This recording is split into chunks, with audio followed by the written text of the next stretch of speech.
tensor categories and tensor networks. Let's enjoy. Okay, thank you very much. So I thank the organizers for this invitation to a great meeting. This is my third visit to BIMSA and also 20th visit to China. And I'm glad to see your great development in China every time. So today I'd like to talk about operator algebras and their applications to some problems in mathematical physics. So particularly about tensor categories and tensor networks. So tensor categories, I'll explain about this later.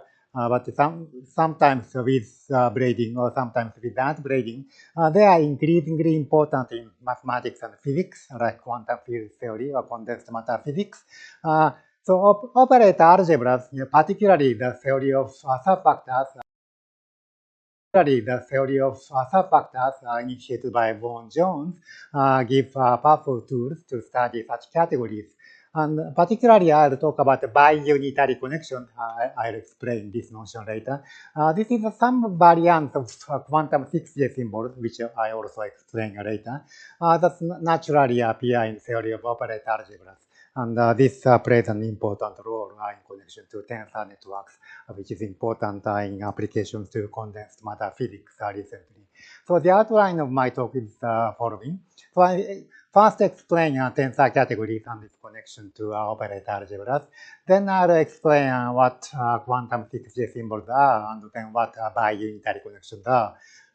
Then I explain bi-unitary connections and their relations to tensor networks, which is some graphical method to deal with lots of operations involving lots of complex numbers explicitly. Then I'll explain matrix product operators. That's a popular notion in condensed matter physics recently. And then that's related to two-dimensional topological order.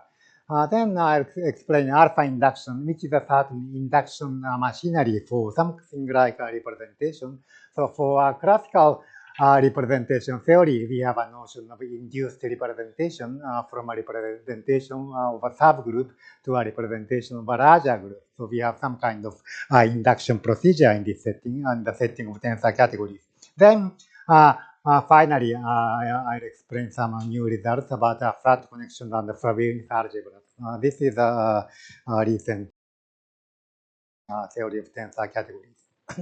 Then I explain notion of tensor categories. So as a basic fundamental example, so consider so we fix a finite group G, and then we consider finite dimensional unitary representations of this fixed group G. Then they produce some kind of category. So for categories, we have objects and intertwiners or morphisms.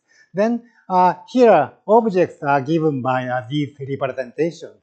Then between objects, we have notion of a morphism. So in this setting, we have an intertwiner space with home between pi and sigma. So pi and sigma are objects that are unitary representations of the same group.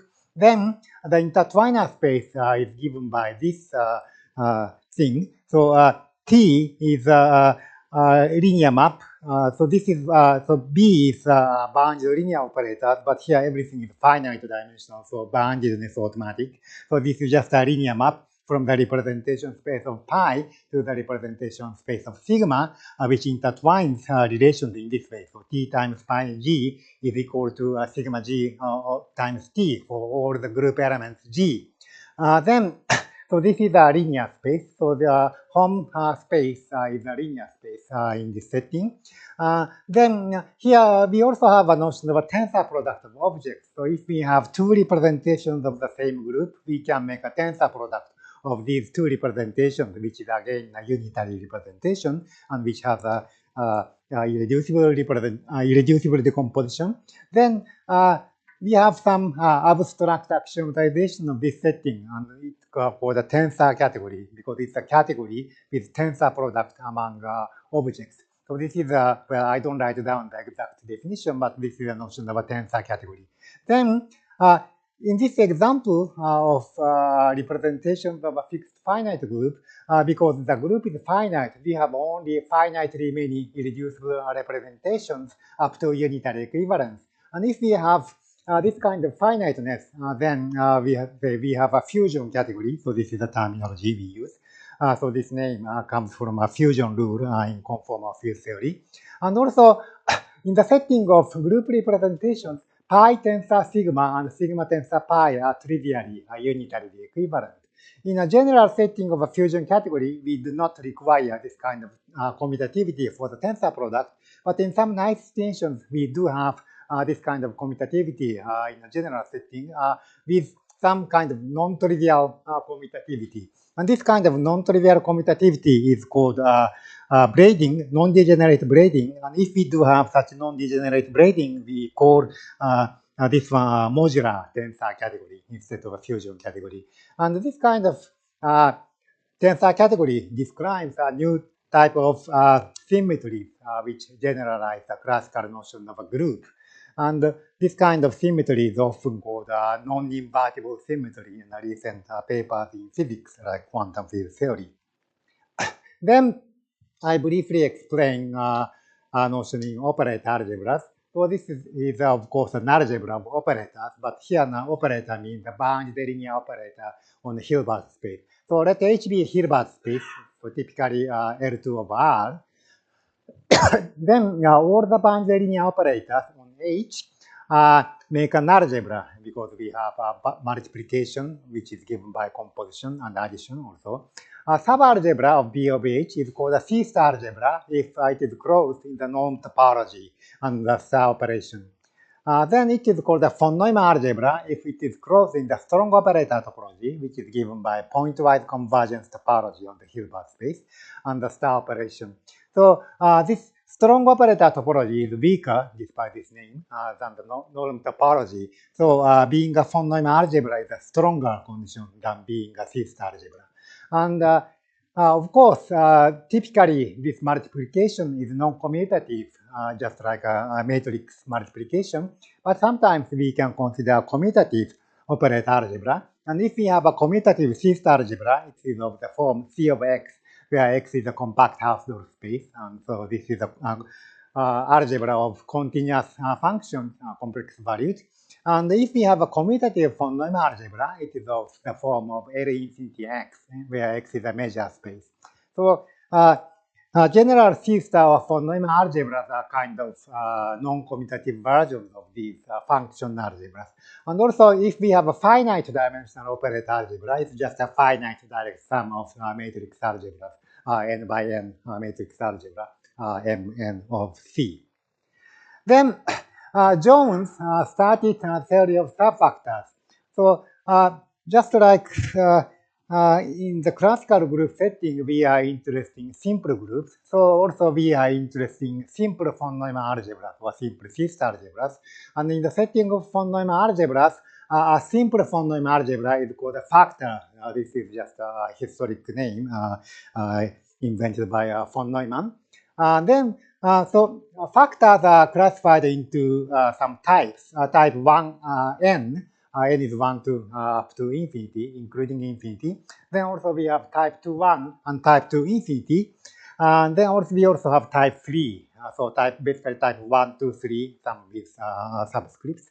Then in connection to mathematical physics, we often have factors of type 2, 1 and type 3. They are particularly common in connection to statistical mechanics and quantum field theory, respectively. Then Jones considered a Galois type theory for an inclusion of factors. So in the classical setting of Galois theory, we have a field and field extension. So we have two fields with inclusion, then we can consider the Galois group. And so this is a classical setting. So instead of a field, we consider an operator algebra.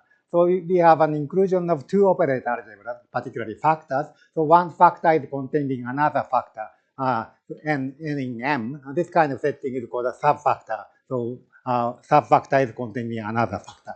Then in today's terminology, a new type of symmetry for this setting, which replaces the classical notion of the Galois group, is described with the tensor category. So So instead of a group, we now have tensor categories which describes a new type of quantum symmetry.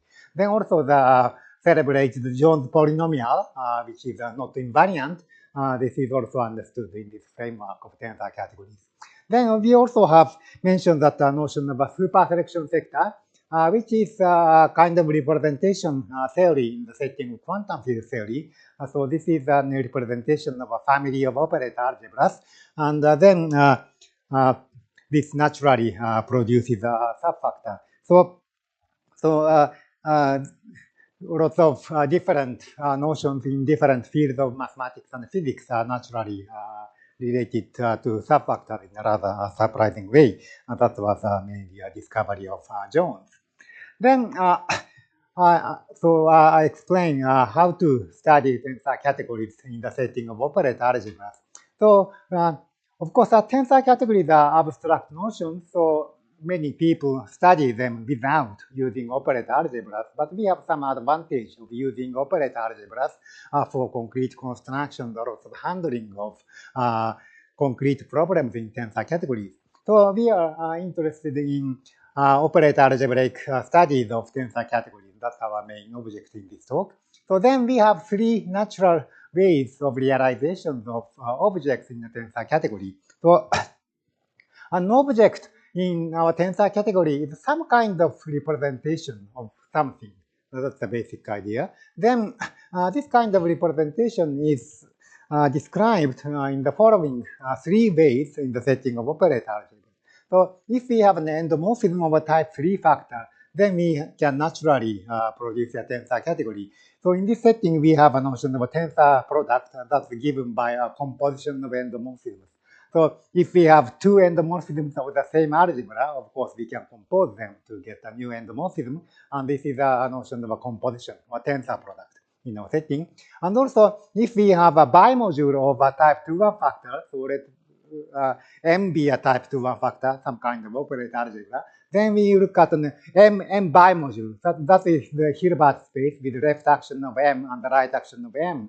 Then if we have two MM bimodule, we can make a tensor product over M.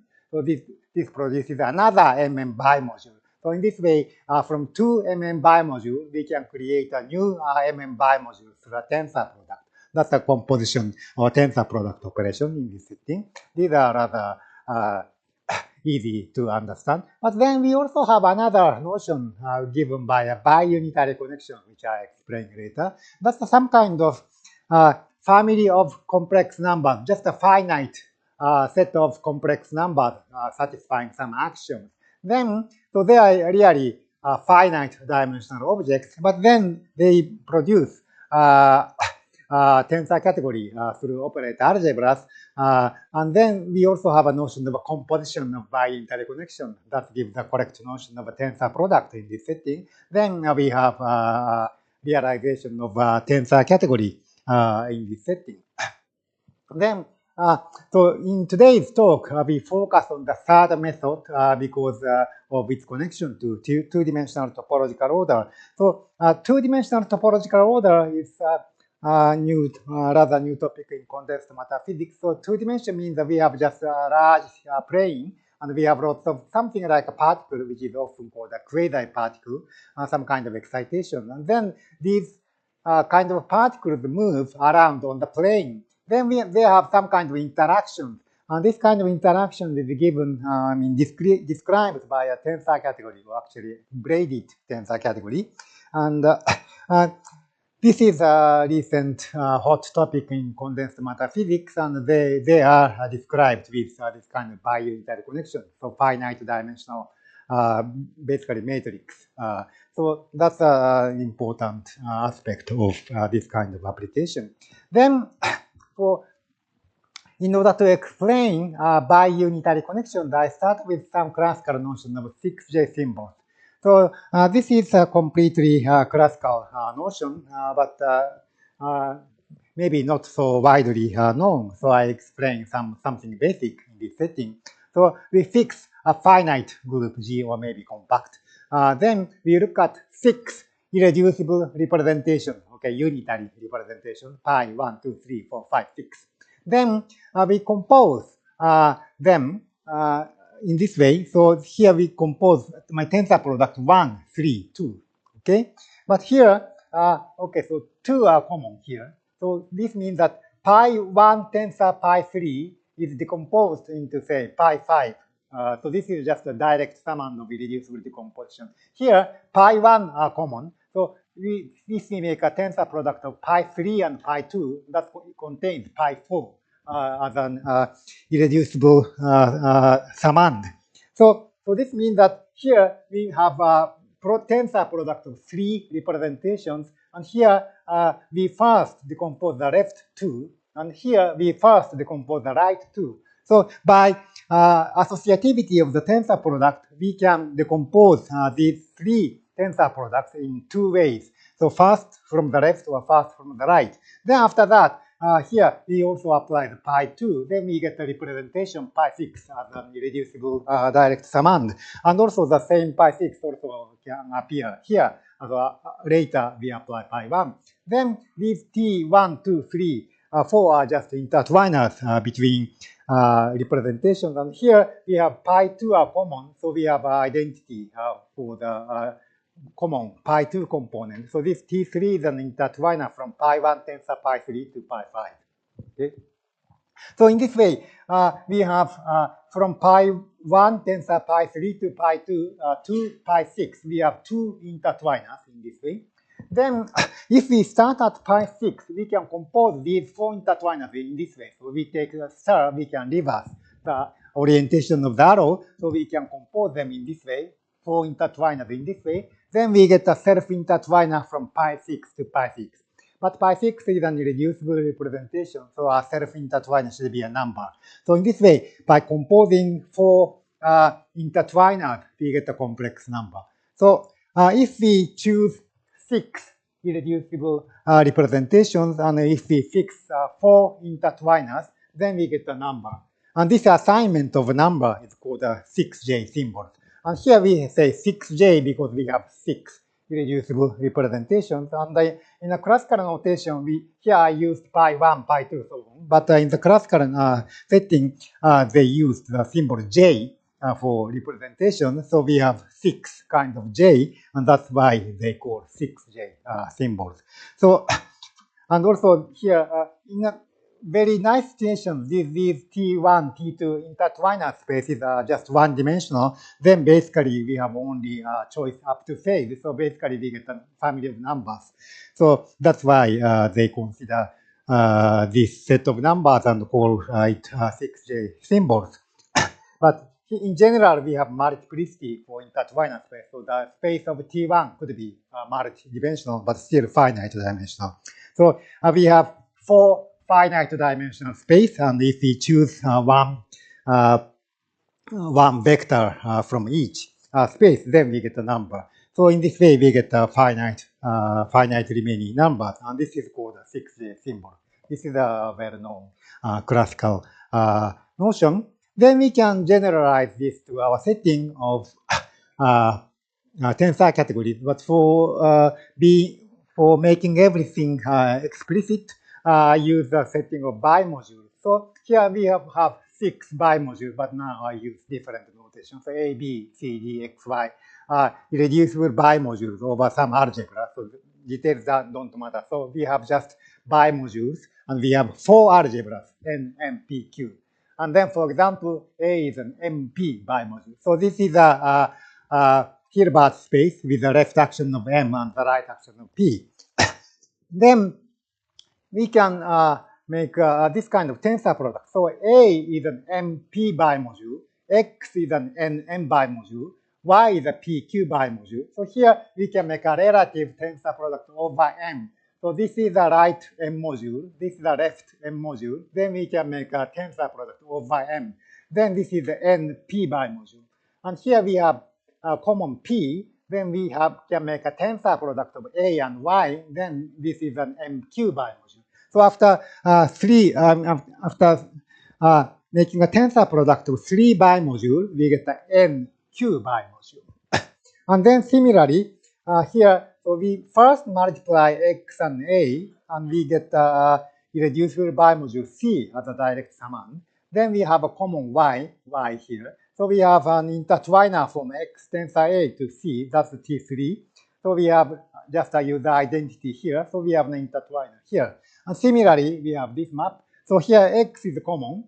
So from A tensor y, we have B, a direct summand of irreducible decomposition. So that's the intertwiner given by T1. So this part, this is short, but this is the T1. So we have another thing. And also here, x times B produces D, and also C times Y produces D. So in this way, we have 6 bimodules, just like 6 irreducible representations. And we have, again, 4 intertwiners, and they are from finite dimensional home spaces. And then when we compose these 4 intertwiners in this way, from D to D, then again, by irreducibility of D, this self-intertwiner gives the number. So in this way, again, we have 6 objects, irreducible objects. There are only finite remaining. So we choose 6 of them, and then we choose intertwiners from each finite dimensional subspace.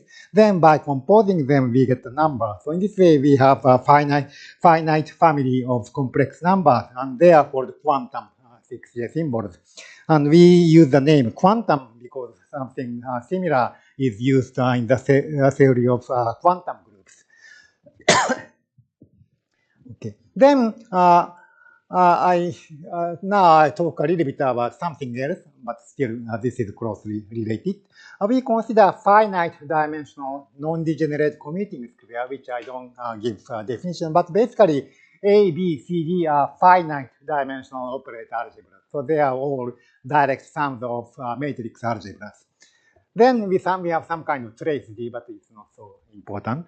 This is a kind of inclusion of inclusion. So here we have A in B, A in C, C in D, B in D. So we have 4 inclusions. But we regard this as this is a basic inclusion, A in B. This is another inclusion of C in D. Then this pair, A and B, is contained in this pair. So this is an inclusion of inclusions.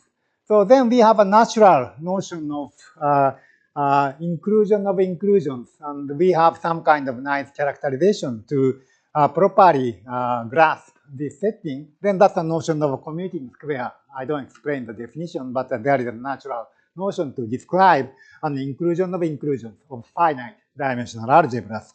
Then an inclusion of finite dimensional fixed algebras gives a bipartite graph called the Brattley diagram, because here we have finite remaining direct summand. So we have each dot to represent direct summand. So we have finite remaining dots here, and we have finite remaining dots here. And then one summand is contained in another summand with some multiplicity. Then we draw edges with this multiplicity. So in this way, we have some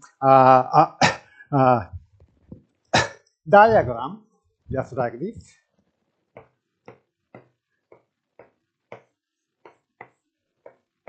This kind of bipartite graph. So we have one set of vertices, another set of vertices, and each vertex is connected in this kind of way. So this is a bipartite graph. And this is called the Brattley diagram because Brattley used this kind of thing for study of fifth algebras. Then, so here we have 4 inclusions. So one graph here, one graph, another graph, another graph. So we have 4 bipartite graphs arising from this setting. Then we choose one edge here, one edge here, one edge here, one edge here. So we choose 4 edges from 4 graphs. Then we can assign a number, complex number, just like the previous setting of quantum 6J symbols. If we choose 4 edges, like 4 intertwiners, then we get a number. And we can show that these numbers form a unitary matrix in 2 ways. So these numbers have to satisfy some kind of unitarity in some double ways. And then we can axiomatize these numbers, and we call it a bi-unitary connection. This bi-unitary means that so they are unitary. They produce a unitary matrix in double ways. So this is bi-unitary. Why we use this name. And this name connection comes from an analogy to this notion in differential geometry. So this graph is a kind of manifold, discrete manifold. Then this is similar to the classical notion of connection in some sense. So we use this name, bi-unitary connection. Then I explain some relations between bi-unitary connection and subfactor. We start with the commuting square, this one, 0, 0, 0, 1, 1, 0, 1, 1. So this is the commuting square. Then we have a notion of the Jones basic construction, produce a new commuting square. So if this is the initial one, then we create a larger commuting square. This is a new commuting square. We can repeat this one, and we can repeat this process of basic construction indefinitely. Then we get two increasing sequences of finite dimensional algebra. Okay, everything is finite dimensional. We can increase. We have an increasing sequence of finite dimension. Then we can take a certain limit. So this is an increasing union of the first row. This is an increasing union of the second row. Then, so this is an inclusion of infinite dimensional algebras. But then we can make a certain completion called GNS completion with respect to the trace, where it doesn't matter if you don't know them.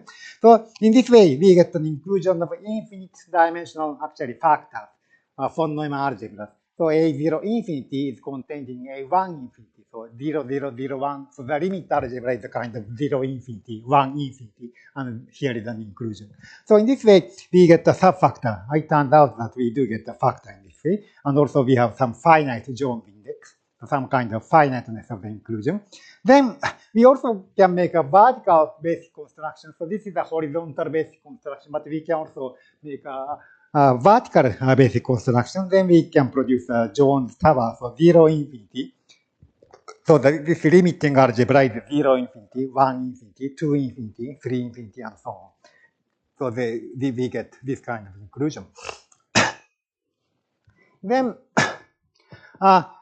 so that's one direction. Also, we have a converse direction. If we have an abstract subfactor, we can produce a bi-unitary connection for the other direction. So we start with the subfactor, some kind of finiteness condition.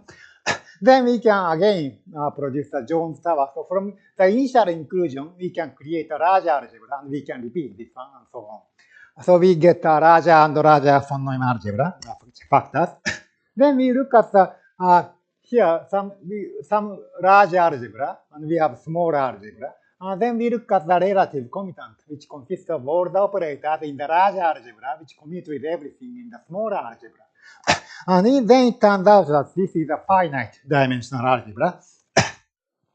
Then, if the initial subfactor is has some nice condition called finite depth, this is some kind of rationality in conformal field theory. Also, in quantum group setting, this is something like a condition of being a root of unity. So, which is some nice condition producing a finiteness condition. If we have some kind of finiteness, then we can get the commuting square in this way. So we look at the m prime and mk. Then mk is contained in mk plus 1. So we have this inclusion. And also here, m is larger. So the commutant of m is smaller than the commutant of n in the same algebra. So we have this inclusion, we have this inclusion, and this inclusion. So in this way, we get 4 inclusions. And it turns out that this is a commuting square in general. Then Popper's classification theorem says that if you have some hyperfiniteness, which is a kind of approximation property by finite dimensional algebras, then this connection corresponds to this commuting square completely recovers the original subfactor. So classification of subfactor is reduced to classification of commuting square, which is also reduced to classification of bi-unitary connection. So in this way, classification problem of infinite dimensional inclusion of von Neumann algebras is reduced to classification of finite dimensional objects by unitary connection. So this is a great reduction of classification theory to finite dimensional problem. Then I explain the next notion of flatness. This is a certain property of being canonical by unitary connection. So the quantum 6J symbols arise from associativity of the tensor product operation. So like in the previous thing, so we have x, a, y, 3 bimodules, x, a, y, but here we multiply the left two components. Here we multiply the right two components, and they produce the same thing, maybe naturally isomorphic. Then, actually, by my result last year, this kind of quantum 6J symbols arising from this setting give a general form of bi-unitary connection as long as we are interested in subfactors of finite depth. So it's easy to see that quantum 6J symbols produces nice bi-unitary connections, but actually they characterize all bi-unitary connections we are interested in.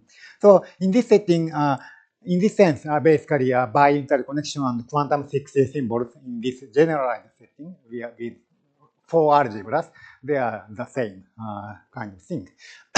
Then, but here we have a new thing. So we have 4 algebras here.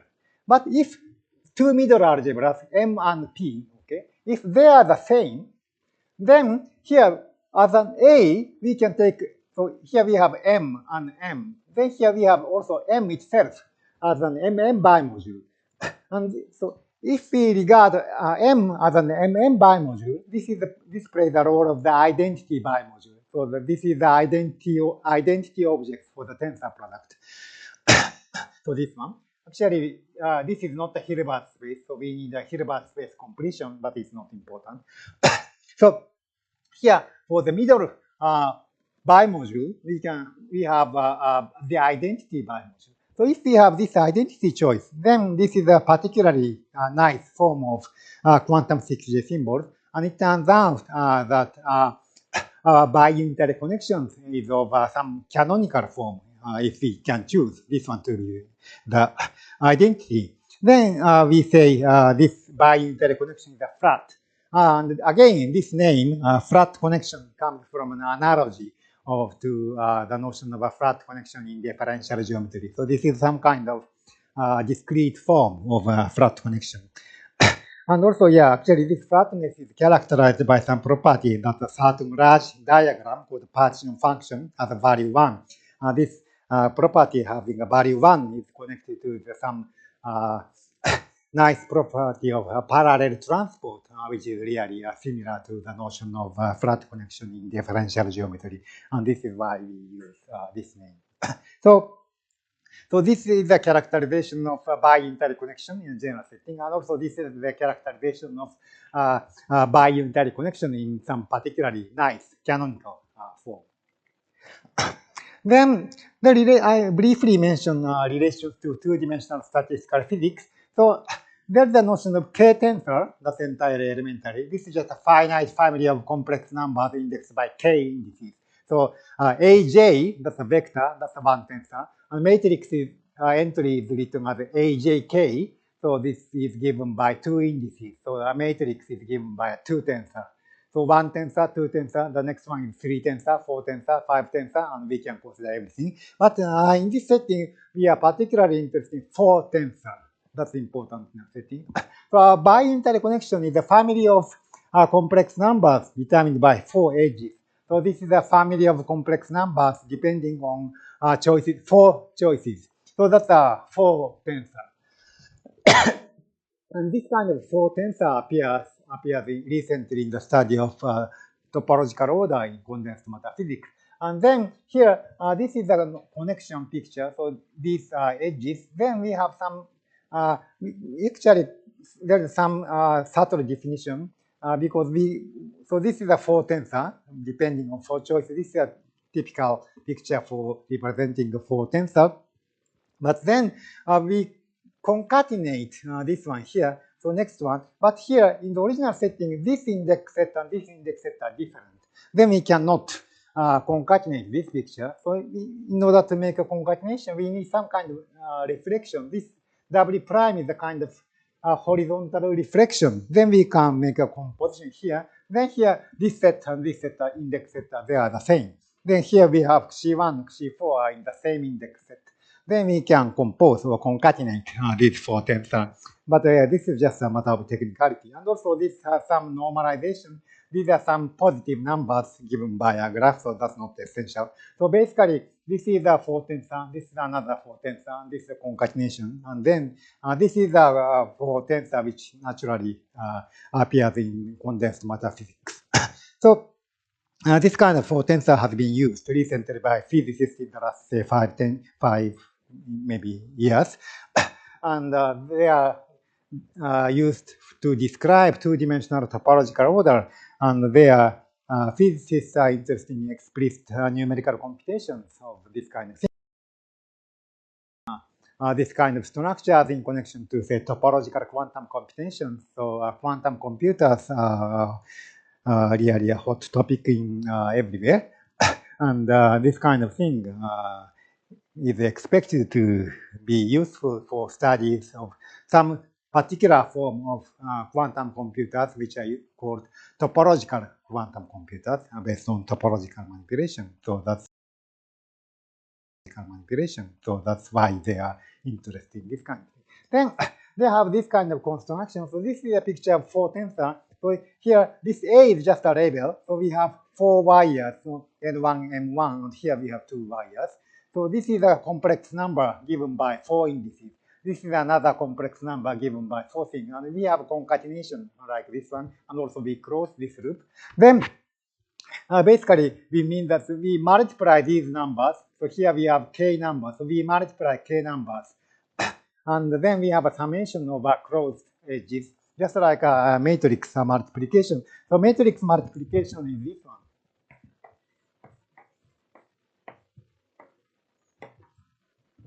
Okay. So this is say A, J, say L, B, L, K. So the matrix element is given by this one for the product. And here we multiply 2 numbers just like this. Then here we have common L, and we have a summation over L. And here we have some closed wire, and it means that we have a summation over this part without label. So this summation over L is written in this way. So similarly, here we have no label, so it means that we have a summation over this one, this one, this one, this one. Then after summation, this part is gives a number. So this is a coefficient complex number, and this is a bracket notation for N1, Nk. So these are just some numbers, index. And then here this is a bracket notation. So this is a rank 1 matrix, rank 1 partial isometry. So we have this rank 1 operator, matrix, coefficient, and we have a summation. So this is a matrix, finite dimensional matrix, and they call this is a matrix product operator, because if we have 3 tensors for this one, then we get a vector from a similar picture, and that's called the matrix product state. That's very popular in condensed matter physics for last, say, 20 years. Then recently they consider 4 tensor version, and they call it matrix product operator. Then here we have summation.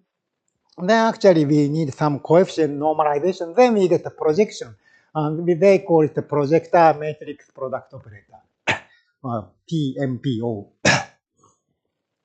Then they study this kind of thing, and they are interesting studies of this kind of matrices in connection to gapped Hamiltonian. So that's a big main notion in condensed matter physics. And then they are interested in the range of gapped Hamiltonian. And then it turns out that the range of their projection, that's important. So this is a Hilbert space, important in the setting. But it turns out that this Hilbert space is identified with something well known in subfactor theory, known as higher relative competence, like N prime in MK. So their Hilbert space and our Hilbert space in subfactor theory exactly correspond to each other. So in this way, we have a nice identification of their notion in subfactor setting. Then we have a lot of natural understanding of their construction in our subfactor theory. So this connects their theory and our theory. So that's my result last year. Then I now talk about some another topic called the Frobenius algebra. So suppose we have a subfactor n in M, that's our initial setting with some finiteness assumption. Then the NN bimodule arising from this subfactor gives a fusion category. So we can get M. So the larger algebra is an N bimodule with some Hilbert space completion. Then we can make a tensor product over N. Then we can, so M tensor M and over N. In this way, we get lots of NN bimodules and we make irreducible decomposition. Then in this way, we get lots of NN bimodules. And if we have only finite remaining irreducible NN bimodules arising in this way, then we get a fusion category of NN bimodules. Then among this fusion category, this M has some distinguished meaning. This is a kind of generator of the fusion category.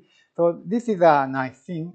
But then this is called an algebra in a fusion category in abstract setting because so M tensor M, so this N bimodule, so we make a self power over N. Then here from this to this, but then from this tensor product to that, we have a trivial, multiplication here. So if we have x here, y tensor here, of course, x tensor y, but then this is mapped to x just times y. Because this is an algebra, we have a multiplication. So this product operation gives some nice associative intertwiner from this bimodule tensor product to another bimodule. Then we have an abstract characterization of this kind of bimodule intertwiner or morphism in the tensor category. And then this kind of abstract characterization of such an algebra is called a Frobenius algebra because this is some kind of generalization of a classical object Frobenius studied 100 years ago. Then we also have a notion of a commutative Frobenius algebra if we have braiding. If we have a braiding, we can switch the order of the tensor product from x tensor y, we get y tensor x. Then we can switch the order of the product here. Then if we still have the same result, that's a kind of commutativity of the product operation. So we call it a commutative Frobenius algebra. And also this kind of commutativity is studied also in the context of quantum field theory, particularly conformal field theory in the operator algebraic setting. Then this commutativity corresponds to a locality of an extension. So sometimes we say a local Frobenius algebra. This locality is arises from Einstein causality of observables in quantum field theory. So in quantum field theory, observables are represented by some self-adjoint operators. And if we have two observables, they do not commute in general.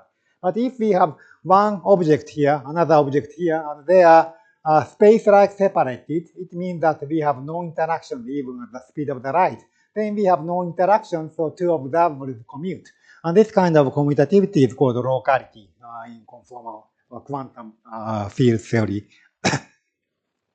Then we have a notion of alpha induction for endomorphism. So this is an induction procedure like a classical representation theory. So we want to produce a new object from an old object. So something like representation. So we start with some Frobenius algebra. We don't assume commutativity of a modular tensor category of say endomorphisms of smaller algebra.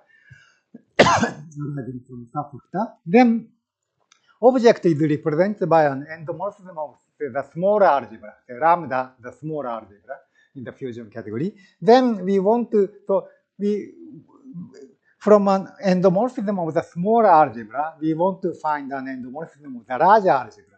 So the most natural thing is just an extension of the endomorphism. So we want to extend an endomorphism of the smaller algebra to the larger algebra.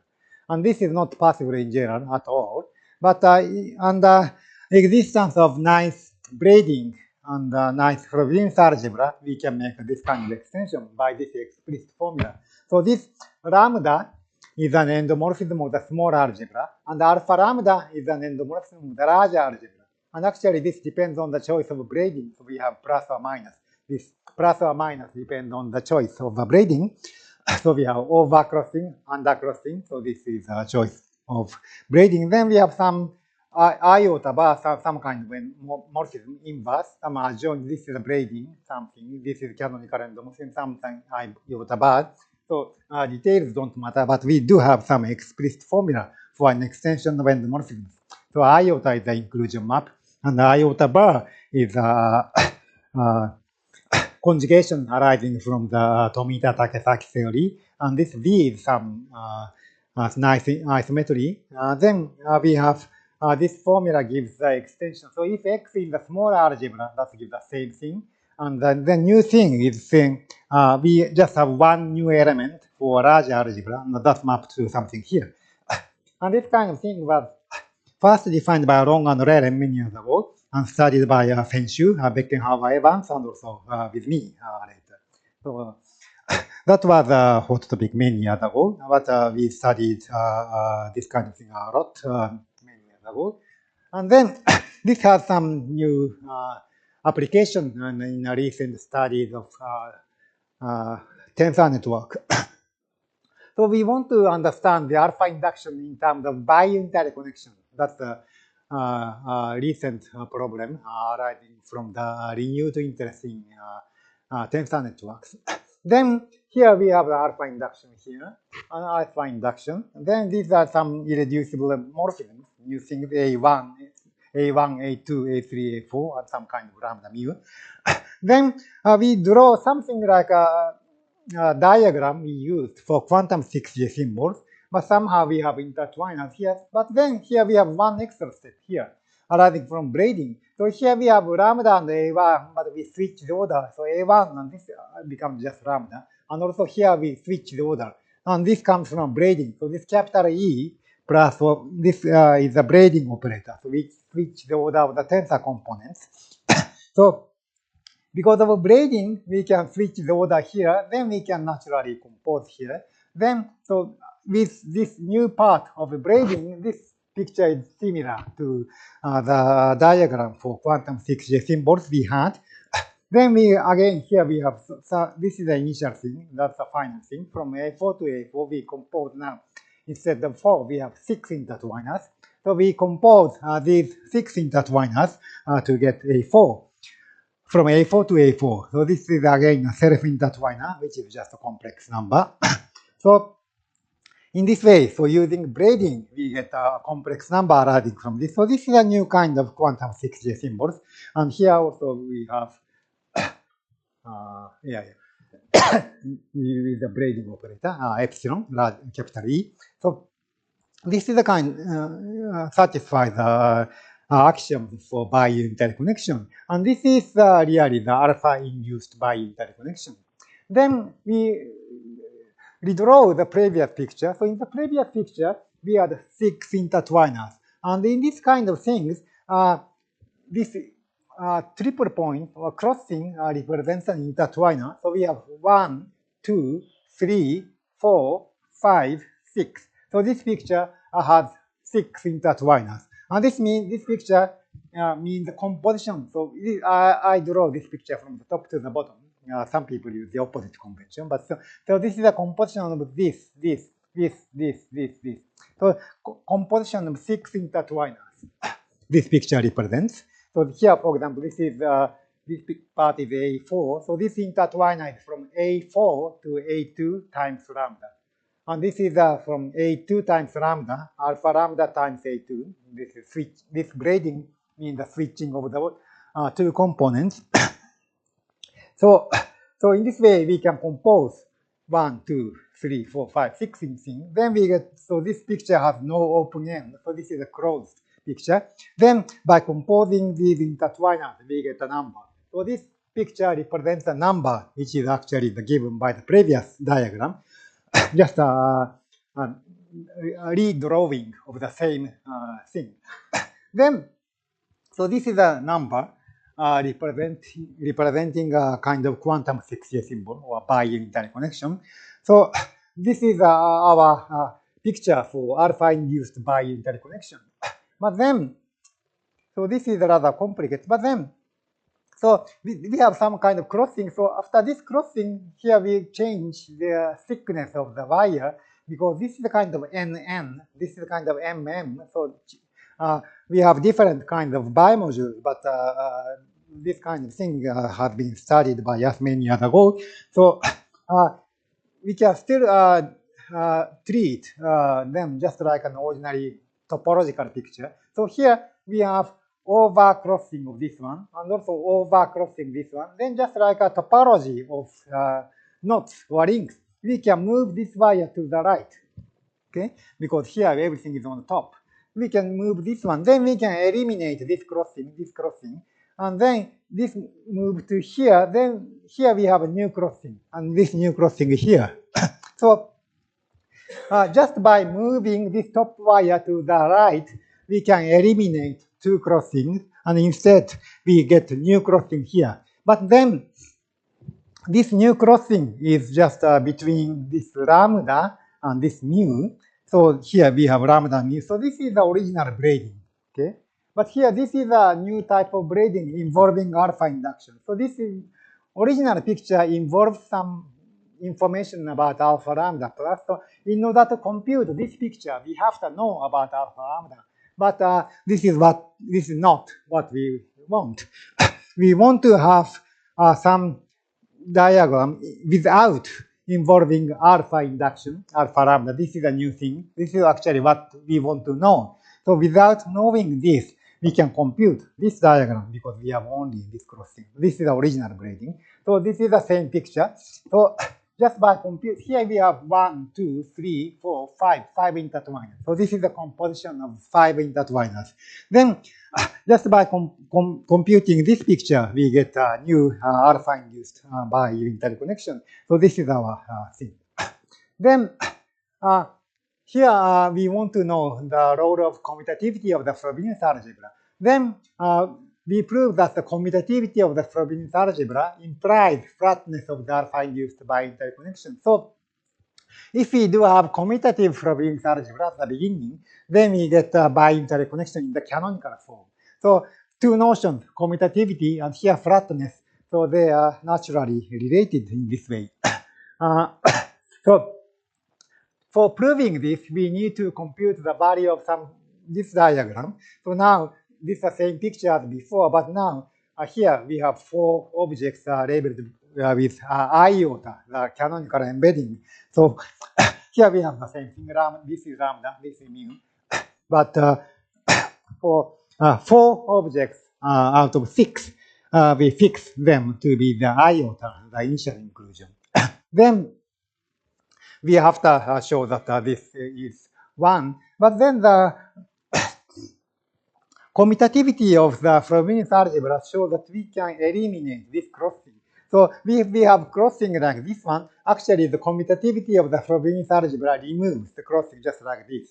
Okay. Then we get a new picture without crossing. Then we can easily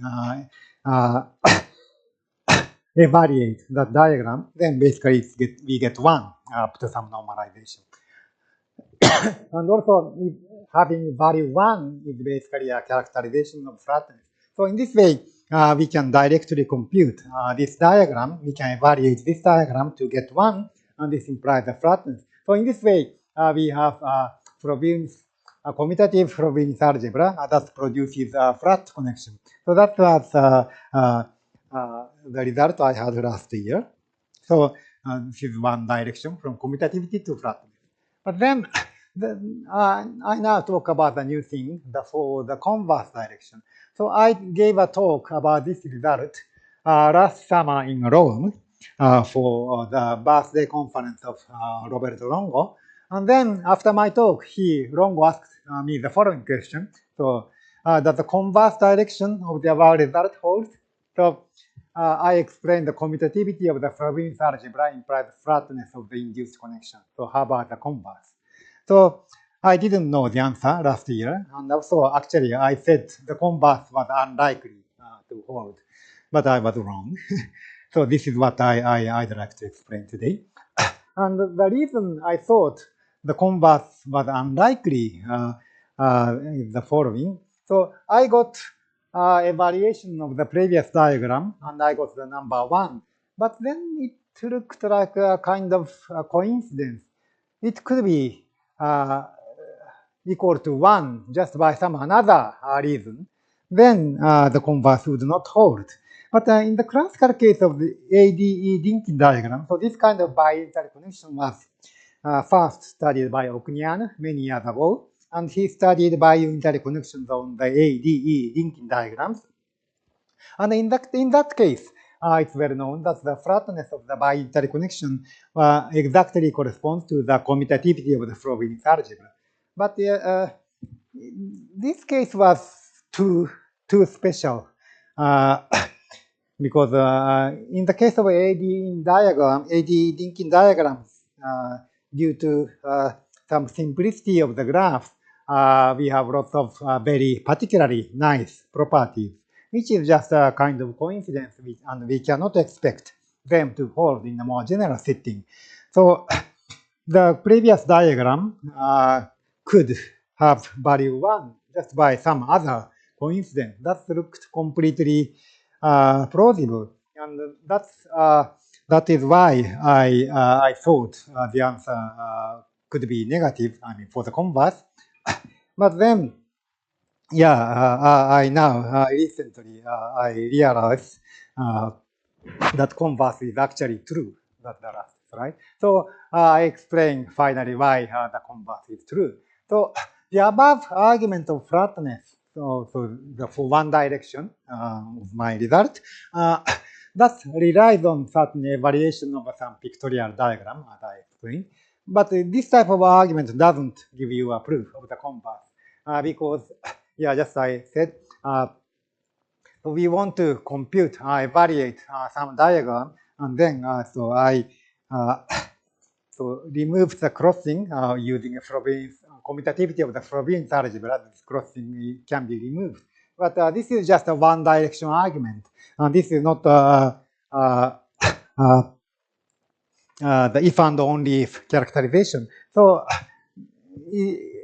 I thought this it's impossible to prove the converse using this kind of diagram evaluation, and that's why I was rather negative about the converse direction. But then we can find different, new proof for the previous result. So this relies on the old result of my former student, Nobuya Sato. That's an old result. So actually, we have an inclusion of this kind of thing. So we have, this is an alpha-induced representation, and we use a positive induction here. We put bar, that's like a contra-gradient representation, just like switching on the left and right action. Here we have, so this is alpha bar, alpha, lambda, lambda. Then we use the case power, and we look at the self-intertwiner. This end is a homomorphism from something to itself. And then we can put iota here, the canonical inclusion. So this is a kind of M bimodule. This is Mn bimodule. Then we have a natural embedding from this, from the left to the right. That's easy to see. But then actually this embedding describes the flat part of the alpha-induced biunitary connection. So so I explained the notion of flat connection, but so in general we have a non-flat biunitary connection. But it produces some kind of flat connection as a part of the original biunitary connection, and that's called the flat part. And this flat part is exactly described by this inclusion. That's an old result of Sato. Then, so flatness means that here we have equality here. So we are, in general, we have this inclusion, and we have flat connection if and only if we have equality here. So this is an if and only if characterization. So using this, this is an if and only if thing. So we can use this kind of thing for the converse. Then, so if we have a flatness for the alpha-induced connection, we have equality for this inclusion. Then, in particular, this implies the dimension. So if we have inclusion here, the dimensions are equal, of course. And here, this is we have only one lambda, but we can produce different mu from this construction. So if we have different lambda and mu, so basically the left-hand dimension of the left-hand side gives this one, and also the dimension of this one gives here. And theta is something called the canonical endomorphism arising from iota. So this have equality. Therefore, all irreducible objects. Then this implies this kind of expression. This is a modular invariant matrix. But then all the results of Becken-Haber-Evans shows that this implies locality. So in this way, that's the commutativity of the Frobenius algebra. So in this way, we can also prove the converse. Okay, so I stop here. Thank you very much. Okay, so thank you for the wonderful talk, as always. Any question, comment?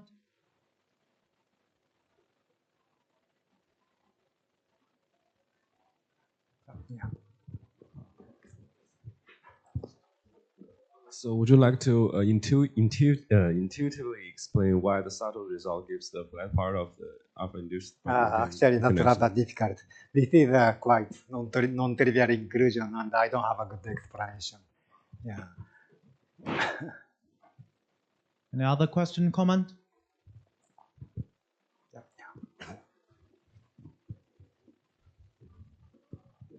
So in the relation with the two-dimensional topological order, I wonder what, for example, what is an anion in that construction? Okay, so this anion, so we start with the fusion category without braiding first. Then we have a construction of Drinfeld center, which produces a modular tensor category. So this has a braiding, new category with braiding.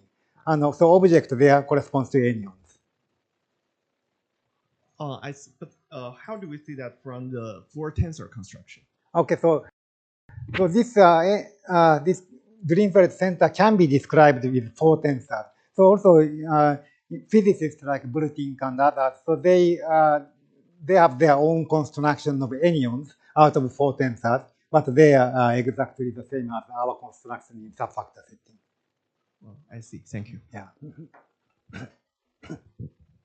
Any other question, comment?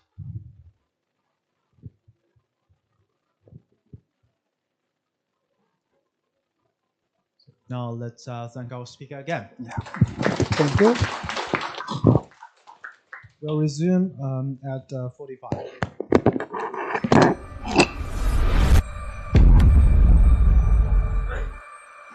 穹苍广芊，雾河多容，星云璀璨，黑洞明明。